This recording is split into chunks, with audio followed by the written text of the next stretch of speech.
Të nderuar shikues, përshëndetje, jeni me edicionin e lajmeve të orës 11 në Radio Televizionin Publik të Kosovës.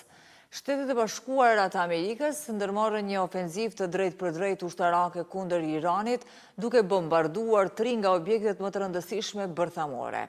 Operacioni ka nisur në orët e hershme të mëngjesit të sotëm dhe ka përfunduar para pak orësh, e ku janë përdorur bombardues të avancuar amerikan B-2, të cilët kanë hedhur bomba të dizajnuara për të depërtuar në strukturat nëntoksore. Shtetet e Bashkuara godetën disa nga objektet kryesore bërthamore të Iranit të dielën herët, duke përfshirë Fordo, Natanz dhe Isfahan. Gjatë një fjalimi në shtëpinë e bardhë, presidenti amerikan Donald Trump pretendoi se bazat ishin shkatruar plotësisht dhe paralajmëroi se SBA-t mund të sulmonin objektiva të tjera nëse Irani nuk bën paqe. Bombarduesit amerikan B-2 u përdorën në sulme me burime që thanë se u përdor gjithashtu një bombë shkatruese bunkerësh prej 13.600 kg.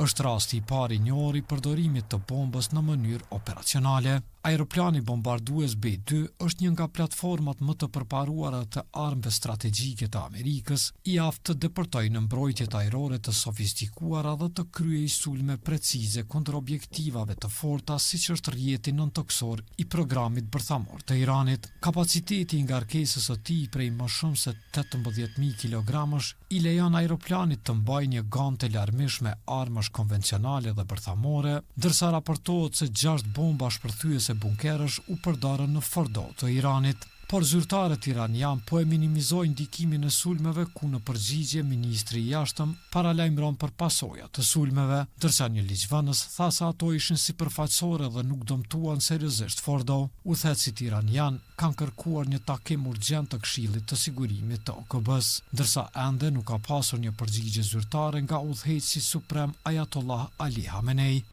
Konflikti Iran-Izrael ka hyrë në javën e tij të dytë me të dyja palët që ende shkëmbejnë sulme. Pas sulmeve amerikane, ushtria izraelite njoftoi se Irani lëshoi një valë të re raketash drejt vendit. Ministria e Shëndetësisë e Izraelit tha se 86 persona u plagosën të dielën në mëngjes, shumica e tyre lehtë. Sirenat e sulmeve ajrore u dëgjuan në pjesën më të madhe të vendit, duke dërguar miliona njerëz në dhoma të sigurta dhe strehimore kundër bombave, ndërsa shpërthimet u dëgjuan dhe interceptimet e raketave u pan mbi Jerusalem dhe në pjesë tjera të vendit.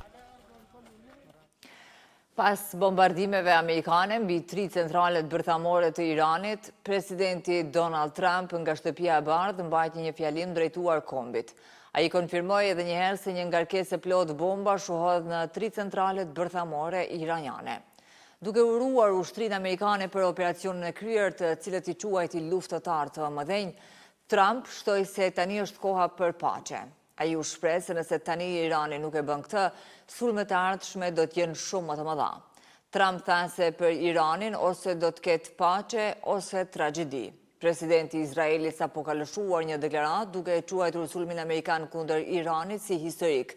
Isaac Herzog thënë se fjalët e Trumpit tregojnë aleancën e thellë dhe të guximshme midis SBA-s dhe Izraelit.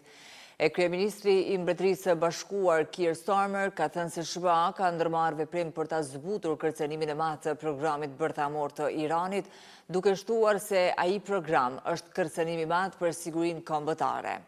Ndërkohë CNN citon ministrin e jashtëm të Iranit, i cili duke dënuar sulmet të SBA-s kundër objekteve bërthamore iraniane, paralajmëroi se ato do të kenë pasoja të përjetshme.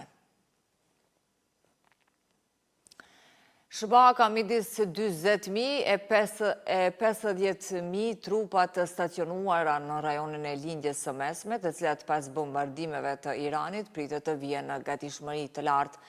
Ministria e Mbrojtjes së Izraelit tha se e ka ngritur gjendjen e saj të gatishmërisë edhe më tej, duke anuluar të gjitha aktivitetet edukative, tubimet dhe vendet e punës përveç sektoreve thelbësor. Çmimet globale të naftës pritet të rriten kur tregjet e energjisë të fillojnë tregtimin të hënën në mëngjes në Azi. Duke u mbështetur në deklarimet të ekspertëve të ekonomisë, BBC raporton se sulmet të SBA-s kanë çuar konfliktin në një nivel të ri dhe shumë njerëz kanë frikë se kjo vetëm sa do ta përkeqësojë një situatë edhe ashtu të keqe. Madje, kjo frikë do të reflektohet në një kosto më të lartë gjeopolitike, duke shtuar edhe çmimet e naftës.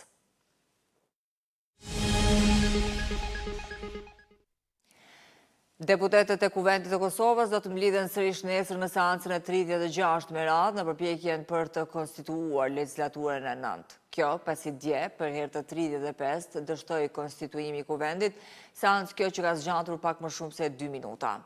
Deputetët nuk arritën ta votojnë komisionin për votim të fshehtë për zgjedhjen e kryetarit të Kuvendit. Nga 94 deputet që ishin në sallë, vetëm 51 deputet votuan pro formimit të këtij komisioni, ndërsa një ishte kundër. Në burgun e Dubravës u kryen ngërmime 2 ditore në 3 pika të dyshuara për mbetje mortore, por nuk u gjet asnjë dëshmi. Ushtruesi i detyrës së drejtorit të Institutit të Mjekësisë Ligjore Ditor Haliti tha për RTK-n se ky inovacion tash konsiderohet i mbyllur. Ishte Departamenti Special i Gjykatës Themelore në Prishtinë që kishte urdhëruar të kryejë ngërmime në 3 pika të dyshimta brenda oborrit të burgut të Dubravës, bazuar në dëshminë e një personi që ka pretenduar se aty mund të ndodhen mbetje mortore të një personi të zhdukur. Një rast i tentim vrasjes është raportuar mbrëm në Drenas, ku një person ka pësuar lëndime të rënda trupore pas një sulmi fizik. Sipas policisë, një burrë është dërguar fillimisht për ndihmë mjekësore në Drenas, ndërsa më pas është transferuar në ÇKUK për trajtim të mëtejshëm, pasi kishte pësuar lëndime nga goditja në kokë me një shkop druri. Lidhur me rastin janë arrestuar 2 persona. Në të gjithë Kosovën mbajt provimi shtetëror i maturës, ku mbi 18.000 maturant u testuan në 4 vende brenda një dite. Procesi është vlerësuar i qetë nga Ministria e Arsimit, ndonse disa nxënës u përjashtuan për shkak të mbajtjes së telefonave. Organizata Avonet ka kritikuar mungesën e monitorimit të jashtëm, duke ngritur dyshime për transparencën e testimit. Rezultatet pritet të publikohen deri në datën 30 qershor. Të nderuar shikues, kaq për këtë edicion të lajmeve, bashkë takohemi në edicionin e orës 13. Ne ju falenderojmë për vëmendje, mirupafshim.